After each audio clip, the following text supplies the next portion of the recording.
आदाब, नमस्कार, राम राम दोस्तों।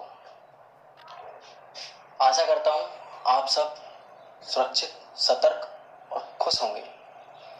दोस्तों, द मिस्टीरियस स्टोरी वर्ल्ड में आपका स्वागत है। मैं विकास कुमार सैनी। दोस्तों, कहानियाँ आप लोगों ने बहुत सुनी होंगी। दादी, नानी, हमें लगातार पीढ़ी दर पीढ़ी हमारे पूर्वज लगातार इन कहानियों को सुनाते आ रहे हैं और हम सुनते आ रहे हैं। हम लोगों ने कहानियाँ काफ़ी सुनी हैं और आज जिस कहानी की हम हमारे इस मिस्टीरियस स्टोरी वर्ल्ड में आपको के समक्ष जिस कहानी का हम जिक्र करने जा रहे हैं वो कहानी कुछ रोचक है, कुछ आश्चर्यजनक है, कुछ अविश्वास पात्र है और अद्भुत है। इस कहानी में हम कुछ ऐसी अनसुलझी पहेलियाँ, ऐसी तांत्रिक विद्याओं या फिर मानो कि लोग बागों का कहना है कि इस कहानी को पढ़ने के बाद या तो कोई मर जाता है या फिर असमंजस तरीके से कोई उसके साथ दुर्घटना घटित हो जाती है। दोस्तों, ये बातें कहने और सुनने में बहुत ही आश्चर्यजनक होती है। वास्तव में हकीकत क्या है ये ना आपको पता है ना हमको। हमने लगभग जो जानकारी जुटाई है सोशल मीडिया और विकिपीडिया द्वारा जुटाई है। दोस्तों, मैं आपसे कहूँ कि किसी पुस्तक या पुस्तक के अंदर छिपी कहानी लगभग हम एक 2 या 3 पन्ने की जो है स्टोरी लिखी हुई होती है उसे हम कहानी का नाम देते हैं। लेकिन ये कहानी नहीं, ये कहानी की पुस्तक है जिस पुस्तक को ग्रंथ का नाम दे दिया।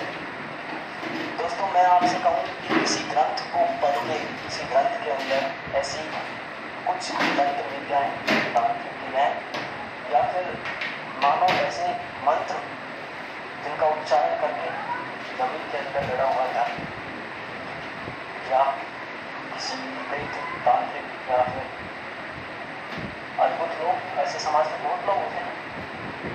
इन मंत्रों का, इन तांत्रिक विद्याओं का प्रयोग करके या बेताल या फिर जो है भूत प्रेत के लोगों से संपर्क कर सकते हैं या उन्हीं तंत्र विद्याओं को पढ़ के कोई व्यक्ति मिले हुए धन को निकाल सकता है, पेड़ पौधों से, पक्षियों से बात कर सकता है। यह कहानी आपको ये तथ्य जो है हंसी मजाक के पास लग रहे होंगे जैसे कि अभी मुझे लग रहे हैं। ऐसी कोई बात नहीं है। आज हम साइंस एंड टेक्नोलॉजी के इस युग में जी रहे हैं जिस युग में ये चीज़ें एक अंधविश्वास से आगे बढ़कर कुछ भी नहीं।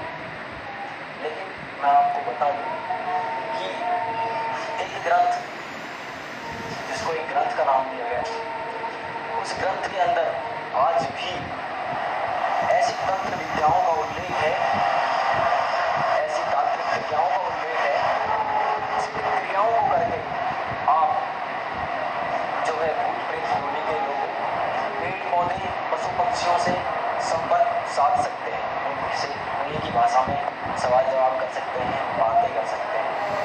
इस सब को समझने के लिए आपको हमारे साथ जुड़ना होगा इस कहानी के प्रथम पहलू से। इसको आपको शुरू से समझना होगा। शुरू से समझने के लिए अब हम बढ़ते हैं उस कहानी की ओर जहाँ से इसकी शुरुआत होती है। मैं आपको बता दूँ कि इस ग्रंथ के अंदर कुछ ऐसी तंत्र विद्याएँ, ऐसी क्रियाओं का उल्लेख है जिनको अंधविश्वास के तौर पर लोग बागों द्वारा इतना ज़्यादा उल्लेखित समाज के अंदर कर दिया गया था, इनका इतना ज़्यादा गलत तरीके से इस्तेमाल होने लग गया था। इस कारण से हमारी इंडियन सरकार, गवर्नमेंट ने इस ग्रंथ को प्रतिबंधित कर दिया, मतलब बैन कर दिया।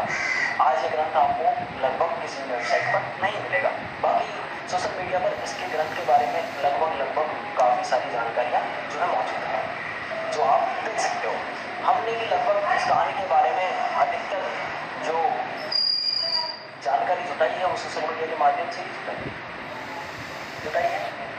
दोस्तों, अब हम टाइम को बर्बाद ना करते हुए वक्त को बर्बाद ना करते हुए बढ़ते हैं इस कहानी के प्रथम पहलू पे।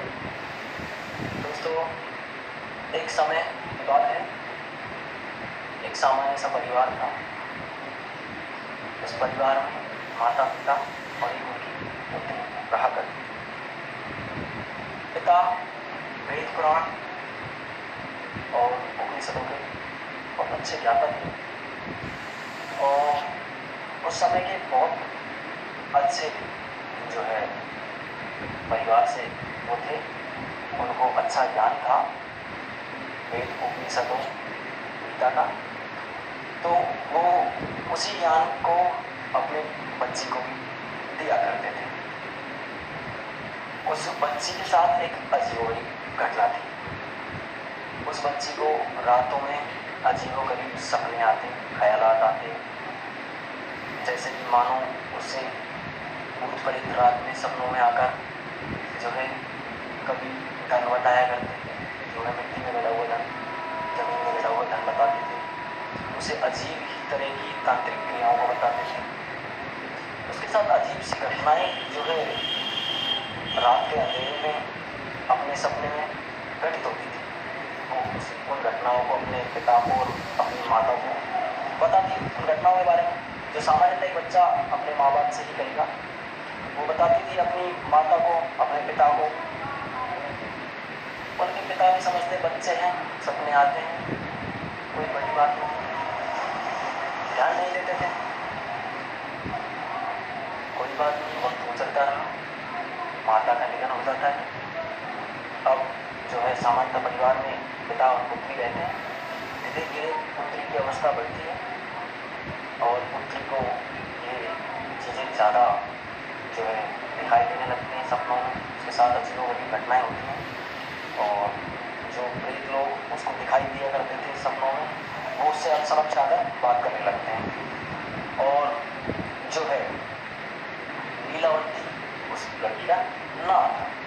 नीलावंती के पास कई प्रकार की अद्भुत शक्तियाँ थी, जैसे कि वो पेड़ पौधे और पशु पक्षियों से प्रत्यक्ष रूप से बात कर सकती थी, जो है एक अजीबोगरीब बात है।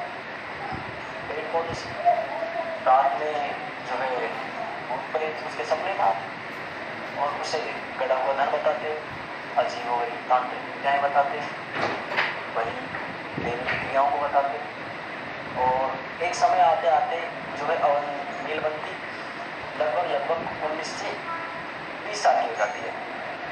तो उसे लगभग पता लग जाता है कि वो दुनिया की नहीं है और वो एक यक्षिणी है। भूत प्रेत आते हैं सपने में, बेताल लोग आते हैं और उन्हें उसे सब कुछ नीलवंती को बताते हैं। तो वो अपने पिता से इस बारे में जिक्र करती है, जो है कि वो वर्षों से करती आ रही थी। तो उसके पिता भी कहते हैं कि बेटा तू इस दुनिया की नहीं है, तो मैं तुझे नहीं रोकूंगा। तो जिस प्रकार से तू अपनी दुनिया में जा सकती है, मैं तुझे नहीं रोकूंगा, तू चली जा। यहाँ से नीलवंती चल देती है। जो उसके प्रेत लोग, बेताल लोग उसके स्वप्न में आते थे, उन्होंने जो रास्ता, जो मार्ग, जो स्थान उन्हें उसे बताया था नीलवंती को, वो उस स्थान पर चलने के लिए चली जाती है। तो वो जब रात में जा रही होती है तो पेड़ पौधे जो है वृक्षों से वो बात करती है, पशु पक्षियों से बात करती है। तो उसे बताते हैं कि तो उस स्थान पे, उस गांव में जाना है और नीलवंती उस गांव की ओर चल देती है। रास्ते में जा रही होती है। नीलवंती अपनी युवावस्था में थी, बहुत ही सुंदर लड़की थी। एक व्यापारी उसी मार्ग से जो है एक गांव की ओर जा रहा था, प्रस्थान कर रहा था अपने गांव की ओर। वो नीलवंती को रास्ते में देखकर मोहित हो जाता है उस पर। नीलवंती भी कहती है कि मुझे उस गांव में जाना है। और आश्चर्यजनक बात है कि उस व्यापारी को उसी गांव में जाना होता है। तो वो व्यापारी नीलवंती से एक शर्त रखता है कि मैं आपको उस गांव में पहुंचा दूंगा, लेकिन मेरी एक शर्त है, मैं आपसे जो है शादी करूंगा। तो नीलवंती को किसी भी तरह से इस श्राप से मुक्त होकर और अपने यक्षिणी लोक में जाना था। तो सामान्य करती भी क्या, उसने हाँ बोल दिया, लेकिन उसने एक शर्त रखी कि मैं रात में कहीं भी जाऊं आप मुझे नहीं रोकोगे। व्यापारी ने, सामान्यतः व्यापारी उसकी सुंदरता को देखकर उस पर मोहित हो चुका था। लगभग दोनों के पीछे तर्क वितर्क होते हैं, दोनों ही सहमत हो जाते हैं और जो है नीलवंती उस व्यापारी के साथ चल देती है। वो दोनों वहां से प्रस्थान कर जाते हैं और उस गांव में पहुंच जाते हैं। व्यापारी नीलवंती से विवाह कर लेता है और सामान्यतः वैवाहिक जीवन जीने लग जाते हैं। नीलवंती के साथ वही था, वही वेताल लोग, वही भूत प्रेत योनि के लोग उसके सपन में आते और उसे अलग अलग क्रियाएं, तांत्रिक क्रियाएं बताते कि तू एक यक्षिणी है और तुझे ये क्रियाएं करनी होंगी, तब जाके तू इस मनुष्य योनि से अपने लोक में जा सकती, इस मार्ग से तू अपने लोक में जा सकती है, इस श्राप से मुक्त हो सकती है।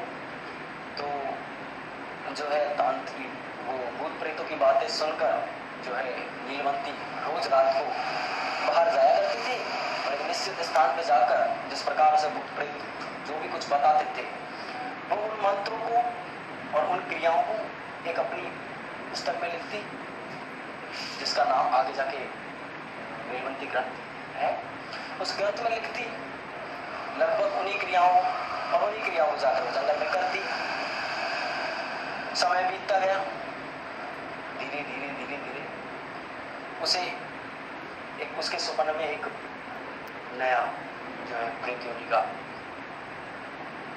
मनुष्य आता है और उसे बताता है कि उसे रोज रात पीपल के वृक्ष के नीचे या फिर बल के वृक्ष के नीचे जाके उसे रोज किसी पशु या पक्षी की बलि देनी होगी और यह उसको लगातार 7 दिन तक करना होगा, तो उसे इस श्राप से मुक्ति मिल जाएगी।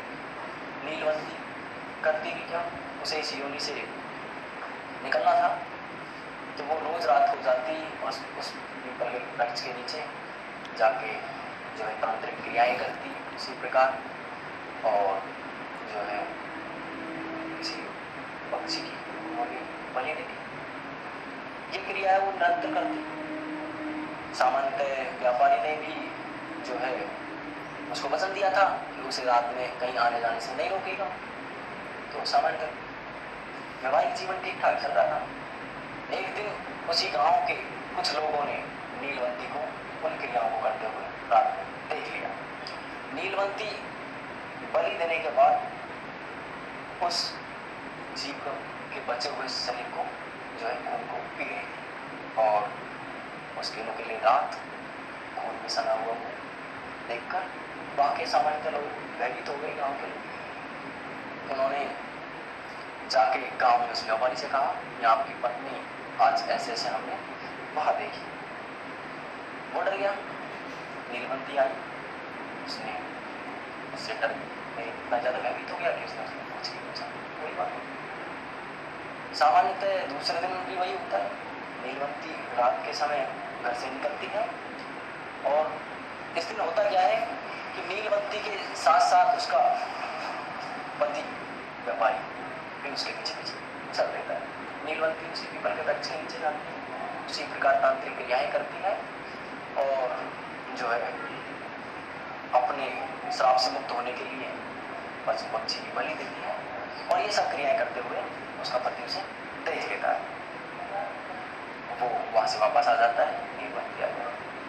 कोई अगले दिन जो है व्यापारी इस बात का जिक्र कोशिश करके उसके सामने समक्ष करता है, तो नीलवंती उसे वो बात याद दिला देती है कि मैंने आपसे वचन दिया था कि मैं रात के वक्त कहीं भी जाऊंगी तो आपको इस चीज के बारे में नहीं बताऊंगी। उसी रात को उसके स्वप्न में एक वेताल आता है और उससे कहता है कि जो तेरी 7 दिन की तांत्रिक क्रिया थी वो है पूर्णतः सफल हो चुकी है और अब तेरे पास एक ही रास्ता है कि आज रात अमावस्या की रात को, जो कि आज होने वाली थी, इस रात को नदी के किनारे पीपल के वृक्ष के पास एक मृत व्यक्ति की लाश जो है नदी में बहते हुए आएगी और उसके गले में एक ताबीज होगा। अगर तू उस ताबीज को निकाल लेती है तो तुझे इस लोक से जो अपने लोक में चली जाएगी, मुक्ति हो जाएगी, श्राप से तू मुक्त हो जाएगी। कोई बात नहीं, चली जाती है। उसी प्रकार जो रोज नीलवंती नदी के किनारे पीपल के वृक्ष के नीचे नरबली और तांत्रिक क्रियाओं करने के लिए जो जाती थी, उसी प्रकार उस रात्रि वो निकलती है। व्यापारी उसके पीछे पीछे होता है। गाँव के लोग भी जो है छुप कर देखा करते थे, वो सामान्यतः उसी के पीछे होते हैं। जैसे ही नदी के पास नीलवंती जाती है, उसे वो लाश जो है नदी में बहती हुई दिखती है और वो किनारे की तरफ आ रही होती है। नीलवंती उस लाश की ओर बढ़ती है, गांव वाले लोग उसकी और आक्रामक हो जाते हैं। और जो व्यापारी था वो कोई और नहीं, वो भी एक प्रेत योनि का दानव था, राक्षस था। वो अपना रूप धारण कर लेता है और कहता है कि मैं कोई व्यापारी नहीं, मैं भी इसी योनि का एक राक्षस हूँ और मुझे तेरे बारे में सब कुछ पता था। जो है नीलवंती उस लाश से उस ताबीज को निकालने की कोशिश करती है, तो वो राक्षस जो है व्यापारी था, सामान्यतः नीलवंती का पति था, वो कोई सामान्य व्यक्ति नहीं, वो भी एक पेशे से राक्षस ही था, पेश बदल कर नीलवंती के साथ रह रहा। वो कहता है कि नीलवंती इस ताबीज को तू मुझे दे दे, इस ताबीज को तू मुझे दे दे और मैं तुझे नहीं मारूंगा। दोनों के बीच काफी झड़प होती है और इस झड़प को देख के गांव वाले लोग आक्रामक हो जाते हैं। आक्रामक हो जाते हैं तो नीलवंती जो है उस ताबीज को निकाल लेती है और जो उसने वो ग्रंथ लिखा था जिसके अंदर उसने सारी तांत्रिक विद्याएं लिखी थी, उस तांत्रिक ग्रंथ को जो है वो राक्षस ले लेता है, उससे नीलवंती से छीन लेता है। नीलवंती अपने लोक के जो अपना जो लोक था उसमें जाने के लिए तैयार होती है। बिल्कुल राष्ट्रीय स्थिति पर जो है वो होती है और जाते जाते जैसे ही नीलवंती जाने लगती है और जो उसका पति था व्यापारी वो राक्षस, वो गांव वालों के हाथ लग जाता है और गांव वाले उसे बुरी तरह मार देते हैं। जो है पत्थरों डंडों से वार करके गांव वाले लोग उसे मार देते हैं और जो वो ग्रंथ है वो उस राक्षस के हाथ में था। नीलवंती ने जाते जाते उस ग्रंथ को, जो कि उसने सारी तांत्रिक विद्याएं, उसको पता था कि अगर ये विद्याएं सामान्यतः किसी बुरे व्यक्ति के हाथ जो है लग जाएंगी तो वो व्यक्ति बहुत कुछ गलत कर सकता है।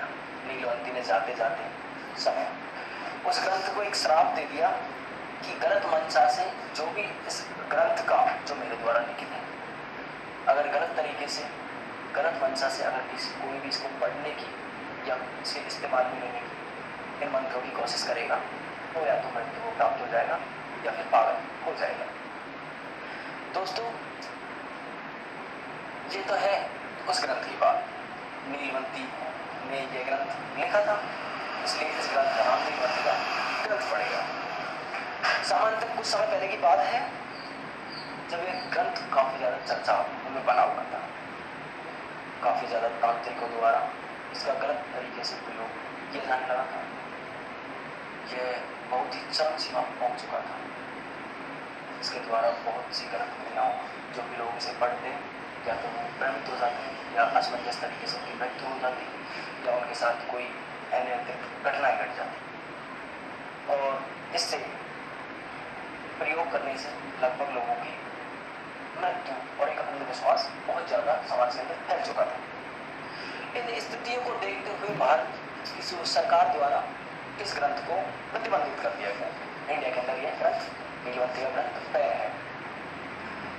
तो दोस्तों इस प्रकार इस ग्रंथ का व्याख्यान हमने ये जानकारी सोशल मीडिया से और हम स्पष्ट रूप से ये चीज़ आपके समक्ष कह देना चाहते हैं कि हम किसी भी रूप से किसी तांत्रिक विद्या या अंधविश्वास पर भरोसा नहीं करते, क्योंकि हम एक साइंस एंड टेक्नोलॉजी के युग में हैं और ऐसी अंधविश्वास व्यर्थ जो है तांत्रिक क्रियाओं पर विश्वास गलत है।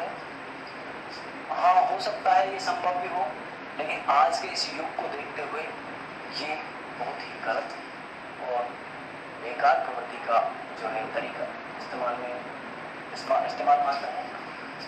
दोस्तों, आज की मिस्टीरियस स्टोरी यहीं तक। मिलते हैं नई स्टोरी के साथ, नए पहलू के साथ, एक नई जो है विचित्र, अद्भुत, अदृश्य और मिस्टीरियस घटना की स्टोरी के साथ आपको हम मिलेंगे।